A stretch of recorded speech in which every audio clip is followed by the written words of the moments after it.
Non-lethal versus lethal self-defense. This is always an interesting topic to talk about, especially when you're trying to convince someone who has a firearm, for example, that there's a lot of issues with using guns or knives or anything else versus a less than lethal option. Because I've run into quite a few situations where I recommend pepper spray or some other device, and I'm always basically given flack like, pepper spray, what do I need that for? I got a gun, or I have a conceal and carry permit. I get that reaction all the time. It's pretty ridiculous, but there are a multitude of reasons why you should pick a less than lethal option over a lethal option any day. And this is what we'll be going over, specifically when it comes to using firearm.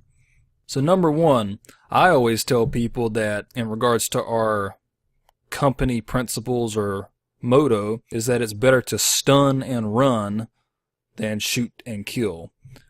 Because the purpose of self-defense is to stop your attacker so you can run away and get to safety. You want to do that without significantly hurting them or killing them in the process, and that's the problem with a firearm, is that there's a chance that a very high likelihood that you're going to kill that person, which most people don't intend to do. Number two, lack of training can be fatal for the user. I obviously don't want to be like the lady in this picture looking down a barrel like an idiot. If you don't know how to properly use your firearm, you're asking for a lot of trouble. And there are obviously a lot of reasons why this is. The problem is that using a firearm requires a lot of maintenance and upkeep. You gotta know how to properly clean your gun. You need to be practicing frequently. A lot of people don't have the money or the time to go to the range on a frequent basis. And my guess is that most people do not train, which is problematic because you need to know how to react properly in a situation where you do have to use your firearm, and you have to be able to actually shoot or hit your target. And that's the nice thing about non-lethal self-defense products, is that it doesn't require constant training, and best of all, you won't kill someone either. Number three, if you pull it, be prepared to use it. So there's two issues with this. The first issue is that some people seem to think that by pulling out a firearm and threatening your attacker with it, you think that they're going to back down.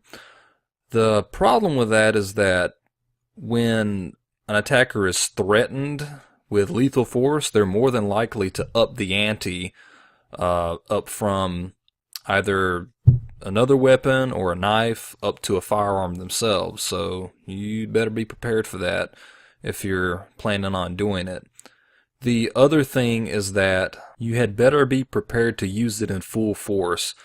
That means shooting center of mass and stopping your target. That doesn't mean trying to shoot to wound or anything else, because that is just going to land you in a lot of legal trouble. Because that's not what a firearm is used for or used to do. That's a problem that a lot of conceal and carry holders don't understand or realize. So, something to keep in mind. Number four, your weapon can be used against you. It's probably one of the worst things about using a firearm for self-defense.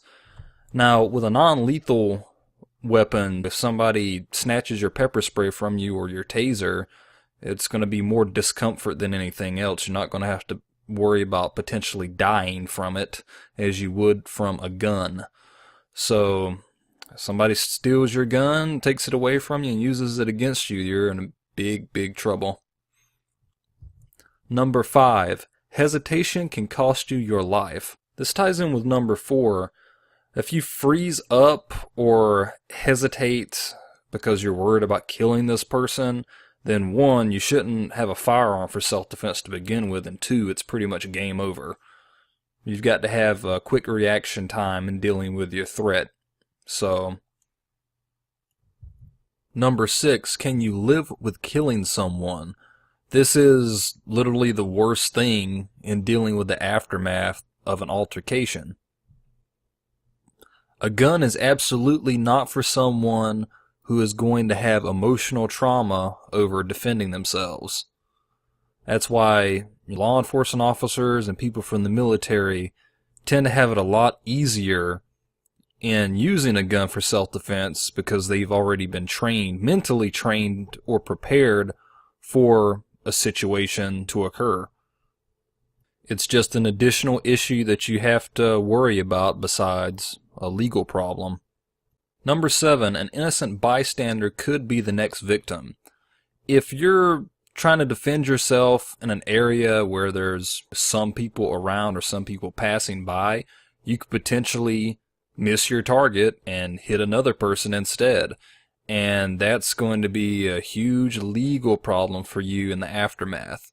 So that's another reason why using a firearm for self-defense is not a good idea, because someone could end up dead. The other issue is that there's a lot of stuff that goes on in the news about how children either get a hold of their parents' firearm or a relative's firearm. They end up killing themselves by accident because the person didn't leave it locked up or something else. So that's another issue. And finally, number 8, guns just aren't that effective or necessary for most situations. Now, the data in this image is from 2006 through the NYPD, but I'm sure it still holds up pretty strongly even now. As you can see, 57% of shots miss their target when there's a distance between 7 to 6 feet from the criminal or suspect. 77% of shots miss the target when it's 6 to 21 feet away. So what's the point of having something if you're not even going to hit your target? You're better off carrying pepper spray or at least a taser. Even if you miss with a taser, at least it's non-lethal. You don't have to worry about killing somebody. The biggest issue besides this is that most situations, forgot the percentile on it, but I think it was like 80% or something of most altercations, the criminal or attacker doesn't have a weapon. They're unarmed. So for all those people that talk about how they don't need pepper spray or anything like that because they've got a gun or a permit to carry, what are you going to do in a situation where you have to deal with someone who doesn't have a weapon? Because it's a huge legal issue. Because unless you can provide evidence of exigent circumstances, whether you have less physical strength than the other person or just some other solid reason that you can bring up in court, you're just pretty much screwed. Because it's going to be considered as excessive use of force because civilians are put on the same use of force continuum as police officers and other personnel. So, those are 8 huge reasons why non-lethal self-defense is much better than using lethal self-defense such as a firearm or a knife. That's all for this lecture. In the next lecture, we'll be discussing the use of force continuum and how it applies to both law enforcement officers as well as civilians.